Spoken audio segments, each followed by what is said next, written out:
आध्यात्मिक उपन्यास वचन के दूसरे अध्याय विश्वामित्र का आगमन का शेष भाग। अपने ही विचारों के धुएं में दशरथ का दम घुटने लगा। उसे सांस लेने में कठिनाई अनुभव हुई। लगा जैसे किसी ने उसका कंठ दबाना आरंभ कर दिया है और दबाता ही चला जा रहा है। भूमि, कक्ष, छत्र, उपस्थित जन सभी उसे तेजी से घूमते जान पड़े। दशरथ ने अपना माथा पकड़ा और मूर्छित होकर गिरने ही वाले थे कि निकट खड़े सुमंत्र ने उन्हें थाम लिया और आसन पर बिठाकर पुकारा, महाराज, महाराज, जल लाओ। वशिष्ठ गंभीर हो उठे। शेष गणमान्य जनों में हलचल हो गई। जल के छींटे लगने से दशरथ की आंखें खुली। उन्होंने थोड़ा जल पिया और सामान्य होने का प्रयत्न किया। अपने आप पर लज्जा भी आई कि शेष सब उनकी यह दशा देखकर क्या सोचेंगे कि दशरथ भीतर से कितना दुर्बल और भयभीत राजा है, या वे मेरे बुढ़ापे के प्रकट लक्षण खोजेंगे। दशरथ ने स्वयं को संभाला। उन्होंने देखा कि विश्वामित्र पर उनकी मूर्छा का कोई प्रभाव नहीं पड़ा। वे पूर्ववत मुद्रा में आश्वस्त बैठे थे। रघुनंदन, विश्वामित्र का स्वर कुछ शुष्क हो चला था। मेरे पास समय का अभाव है। तुम अपने मन को शोक या चिंता में न डालकर अपने मंत्रियों और वशिष्ठ इत्यादि से अनुमति लेकर 10 दिन के लिए राम को मेरे साथ चलने की आज्ञा दो। पुनः विश्वामित्र की हट सुनकर दशरथ तड़प उठे। ऋषि में तनिक भी शिष्टाचार नहीं है। मैं अचेत हुआ हूँ। मेरा मंगल पूछना तो दूर, अपने स्वार्थ की बात तत्काल रख दी। ऐसे में कोमल राम के कष्ट को यह क्या समझेगा। दशरथ ने मन ही मन अपने भाग्य को कोसा। हे विधाता, यह कैसी लीला है। कहाँ तो मैं राम की विवाह की बात सोच रहा था और कहाँ तूने उसे मृत्यु के मुख में भेजने का आयोजन कर दिया। दशरथ इस ऋषि को समझा कि इसका निर्णय कितना अदूरदर्शी और हास्यास्पद है। यदि इस बात से भी यह ना माने तो इसे प्रलोभन दो, किंतु जल्दी कुछ करो। दशरथ की बुद्धि ने उससे इस प्रकार इस प्रसंग में धकेला जैसे कोई कुशल तैरना सिखाने वाला अकस्मात अपने विद्यार्थी को सरोवर में धकेल दे। महर्षि, दशरथ ने अपने स्वर को इतना मधुर बनाया कि विश्वामित्र को तनिक भी यह आभास न हो कि दशरथ मन ही मन उनके आगमन को अब शगुन मान उन्हें संकट का रूप मान रहे हैं। राम अभी 16 वर्ष का बालक ही है। हम उसे इतना कोमल स्वीकार करते हैं कि अभी तक कमल नयन कहकर पुकारते हैं। बालक राम में राक्षसों के साथ युद्ध करने की योग्यता ही नहीं है। आप राम को ले भी जाएं और आपका कार्य सिद्ध भी न हो तो लाभ क्या। मेरी अक्षौहिणी सेना अपने पराक्रम के लिए जगत प्रसिद्ध है। मैं स्वयं उसका नेतृत्व करते हुए आपके यज्ञ की रक्षा करूंगा। आप राम का विचार त्याग दें श्री ऋषि श्रेष्ठ। मैं स्वयं आपकी सुरक्षा का पूरा दायित्व स्वीकार करता हूँ। दशरथ विश्वामित्र की प्रतिक्रिया जानने के लिए रुके। उन्हें लगा उनके तर्क से प्रभावित होकर विश्वामित्र कहेंगे कि मुझे तो यह यज्ञ की रक्षा से अभिप्राय है। जब स्वयं दशरथ इच्छुक हैं तो मैं बालक राम का क्या करूंगा। इससे पहले कि विश्वामित्र कुछ बोलते, दशरथ स्वयं बोल उठे। मुनिश्रेष्ठ, उन्होंने अपने स्वर में हास्य बोला, जो इस बात का सूचक था कि विश्वामित्र ने कितनी बचकानी मांग रखी है। राम ने अभी अपनी व्यवहारिक शिक्षा और सामान्य शस्त्र शिक्षा प्राप्त की है। न तो राम में इतनी समझ है कि वह दूसरों का बल आंक सके और न उसे किसी युद्ध का अनुभव है और न ही शस्त्रों इत्यादि के परिचालन की विधियां ज्ञात है। वह आपके समान युद्ध कला में पारंगत नहीं है। मैं इस पक्ष से अनभिज्ञ नहीं हूँ। विश्वामित्र ने दशरथ को कठोर दृष्टि से देखा। मुझे राम के विषय में सारी जानकारी है। मैं राम के रोम रोम से परिचित हूँ। मैं तो केवल उस सुने हुए परिचय का साक्षात प्रमाण पाने आया हूँ। मैं प्रत्यक्ष अनुभव करने आया हूँ कि क्या यह वही राम है जिसे मैं खोज रहा हूँ, या केवल एक साधारण राजा दशरथ का भोगी राजकुमार और शेष राजाओं की भांति विलासी राजा होने के लक्षणों से परिपूर्ण है। ऋषि श्रेष्ठ, दशरथ भीतर ही भीतर तड़पे। आप स्थिति की गंभीरता को समझ नहीं रहे हैं। आप जानते हैं कि राक्षस मायावी शक्तियों के स्वामी हैं। वे विभिन्न प्रकार के छल कपट द्वारा युद्ध करते हैं, और फिर भी आपका आग्रह राम को ले जाने का है, तो मैं भी आपके साथ अपनी चतुरंगिणी सेना के साथ चलता हूँ। यदि और सेना की आवश्यकता होगी तो मैं उसका भी प्रबंध करूंगा। आप शत्रु पक्ष के विषय में मुझे कुछ विस्तार से बताएं। मुझे यह तो ज्ञात हो कि जिनसे हमारा सामना होने वाला है उनका बल कितना है। दशरथ को लगा कि जब विश्वामित्र राक्षसों के बलाबल के विषय में बताएंगे तो हो सकता है कि उन्हें स्वयं इस बात का अनुभव हो जाए कि केवल राम इस कार्य के लिए अनुपयुक्त हैं। ऐसे में वह अपना यह अव्यवहारिक हठ स्वयं छोड़ देंगे। दशरथ की बात सुनकर विश्वामित्र मुस्कुराए। उनकी मुस्कान की गहराई और तीक्ष्णता यह कह रही थी कि दशरथ, तुम जो कुछ सोच रहे हो वह मैं पढ़ पा रहा हूँ। वे बोले, महर्षि पुलस्त्य के कुल में उत्पन्न रावण नाम के राक्षस को तुम जानते ही होंगे।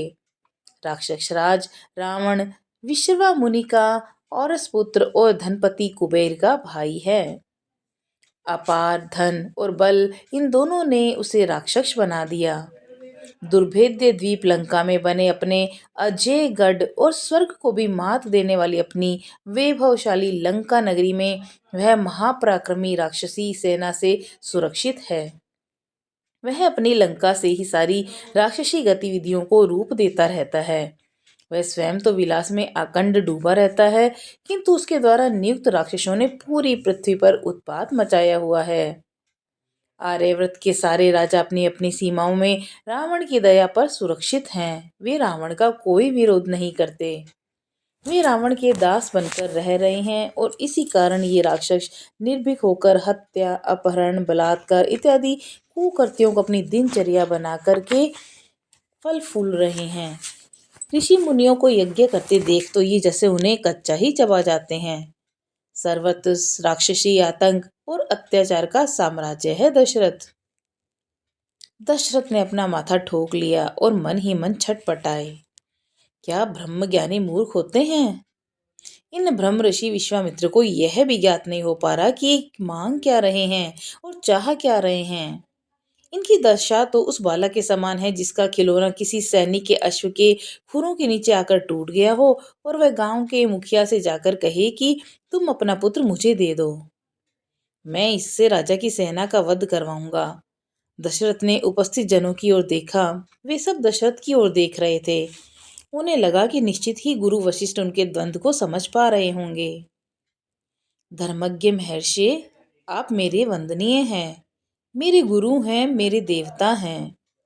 आप मेरे पुत्र पर और मुझ अभागे दशरथ पर कृपा करें।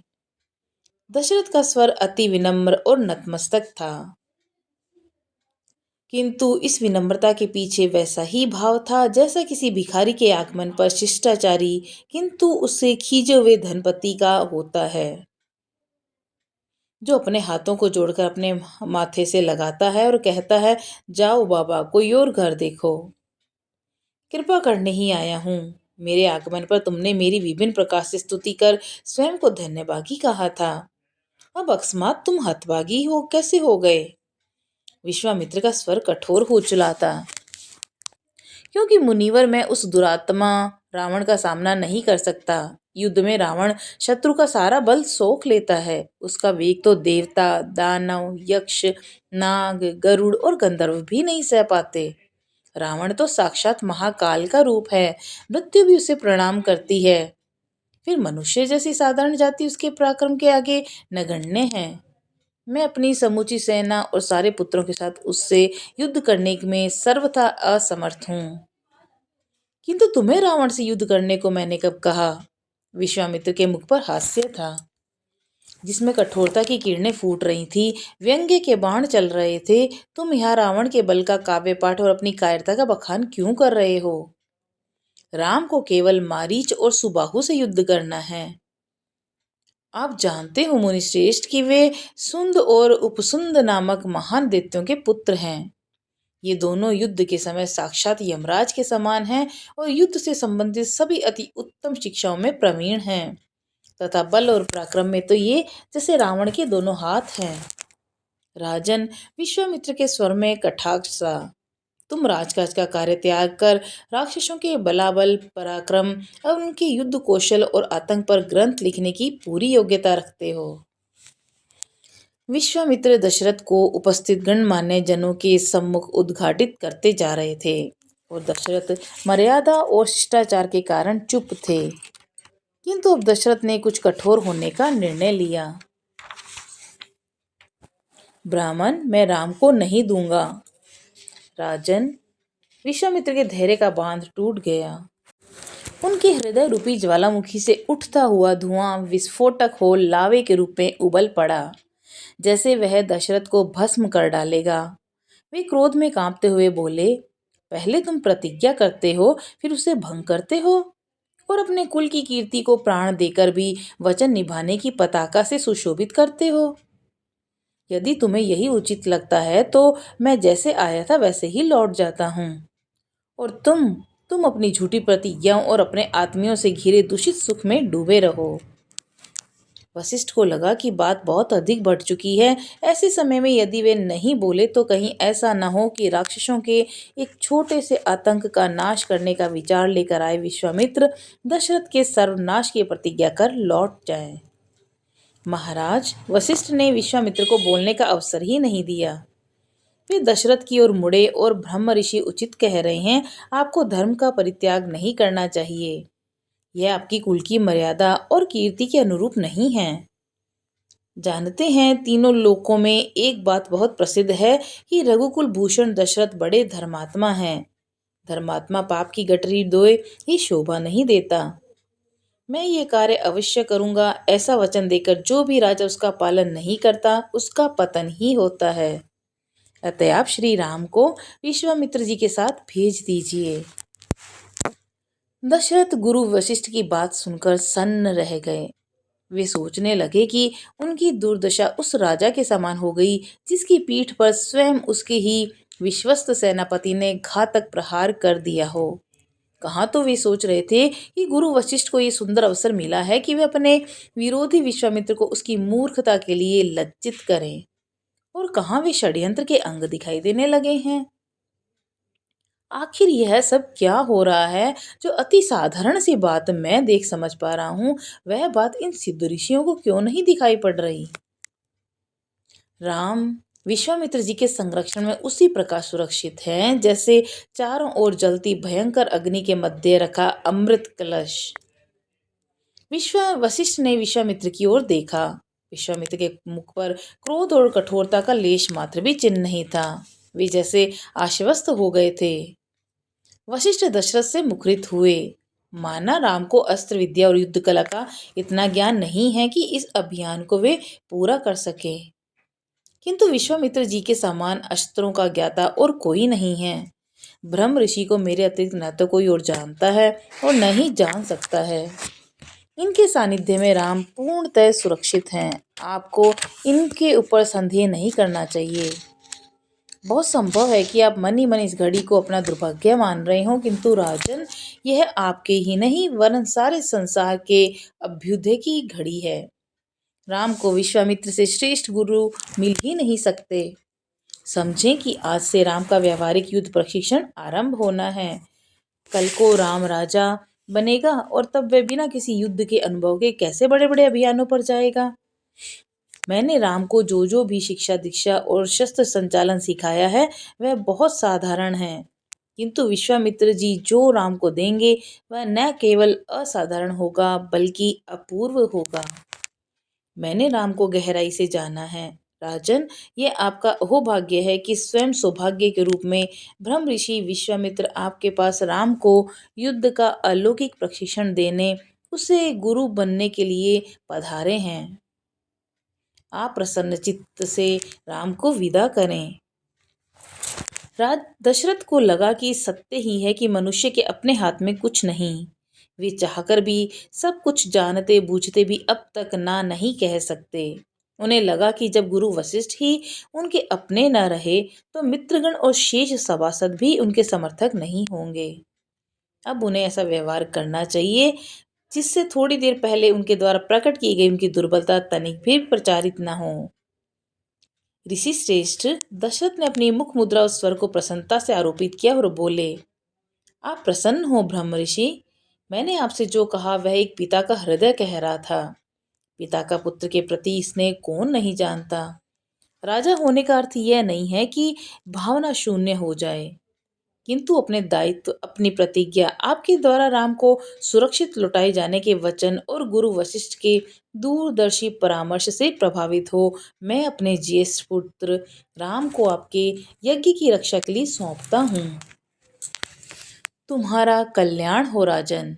विश्वामित्र संतुष्ट थे। मैं 10 दिन के पश्चात तुम्हें श्री राम को सुरक्षित लौटा दूंगा। दशरथ ने यथाशीघ्र राम के प्रस्थान की व्यवस्था करने और राम को बुलाने का आदेश दिया। राम आए और विश्वामित्र की पारदर्शी दृष्टि ने राम को देखा। नरों में सिंह के समान बलशाली, सुंदर और सुगठित शरीर, मुख पर क्षत्रिय का तेज, नयनों में धर्म की शांति और निराहकारिता की भावपूर्ण सजलता और पवित्रता। राम ने निकट आते ही सबको यथोचित अभिवादन किया। आदेश दीजिए पिताजी। राम की सुभाषित वाणी जैसे कोई कविता हो। मैं आपका वह कौन सा प्रिय कार्य करूं जो सत्य, धर्म और मर्यादा से परिपूर्ण आपके पथ पर मेरे सहयोग से सिद्ध हो। विश्वामित्र ने मुग्ध भाव से राम को निहारा। आहा, धर्म के प्रति, मर्यादा के प्रति राम की आत्मा कितनी सजग है। दशरथ ने राम को सारी स्थिति से अवगत कराया। राम विश्वामित्र की ओर मुड़े। गुरुदेव, राम आपकी सेवा में प्रस्तुत है। आपकी महिमा की कथाएं मैंने गुरु वशिष्ठ से बहुत सुनी है और मैं आपका अनन्य भक्त हूँ। आपका तेजस्वी रूप श्रद्धेय है। विश्वामित्र का ध्यान राम के 2 शब्दों की ओर विशेष रूप से गया। राम की इन दोनों बातों ने ही उनके हृदय में एक आह्लाद की लहर उठा दी। राम उन्हें महर्षि, मुनिश्रेष्ठ, ऋषि श्रेष्ठ, ब्रह्म ऋषि इत्यादि औपचारिक और केवल अंधकार को बढ़ाने वाली पदवियों के संबोधन से संबोधित न कर स्वयं की स्थिति की गहराई को समझते हुए उन्हें गुरुदेव जैसे परम आत्मीय और पूजनीय संबोधन से पुकारा, अर्थात वह शिष्य भाव स्वीकार कर रहा है। साथ ही साथ राम का यह कहना कि उसे विश्वामित्र का तेजस्वी रूप ही भाता है और इसी कारण वह उन पर श्रद्धा रखता है, जबकि शेष संसार तो उनके ब्रह्म ऋषि होने का ही गौरवान्वित करता रहता है। किंतु राम न केवल उनका तेजस्वी रूप ही देखा। वत्स राम, विश्वामित्र के स्वर में अपार स्नेह था। हम चलें? जैसी आपकी इच्छा गुरुदेव। राम धीमे स्वर में बोले, मेरा एक निवेदन है। कहो राम, निसंकोच कहो। प्रश्न और जिज्ञासा करने में राम कभी संकोच नहीं करता। अतः गुरुदेव, आप कभी मेरी जिज्ञासा अथवा मेरे प्रश्न को अपने अवज्ञा या मेरी अरुचि न मानिएगा। कहो। प्रत्येक स्थिति में लक्ष्मण मेरे साथ रहता है। दूसरे सार्थक शब्दों में कहूँ तो राम के प्राण लक्ष्मण में वास करते हैं। यदि आप राम को उसके प्राणों के साथ चलने की अनुमति दें तो आपकी अनुकंपा होगी। विश्वामित्र ने लक्ष्मण की ओर देखा। वह यज्ञ कुंड की पूर्णाहुति के समय उठती भयंकर अग्नि के समान स्वस्थ और पवित्र लालिमा लिए था। राम के साथ वह इस प्रकार खड़ा था जैसे राम के ही शरीर का अंग हो, और राम का तो स्वयं कह चुका था कि लक्ष्मण बाहर विचरने वाला उसका प्राण है। विश्वामित्र ने स्वीकृति के रूप में अपनी पलकों को धीरे से मूंदा और सिर को झुकाया। सस्नेह मुस्कुराए और आशीर्वाद देते हुए राम लक्ष्मण की ओर अपनी दोनों हथेलियां उठा दी। जय श्री राम। तो ये है दूसरा अध्याय। कल हम जानेंगे तीसरे अध्याय में राम को नूतन ज्ञान देना। तब तक के लिए नमस्कार।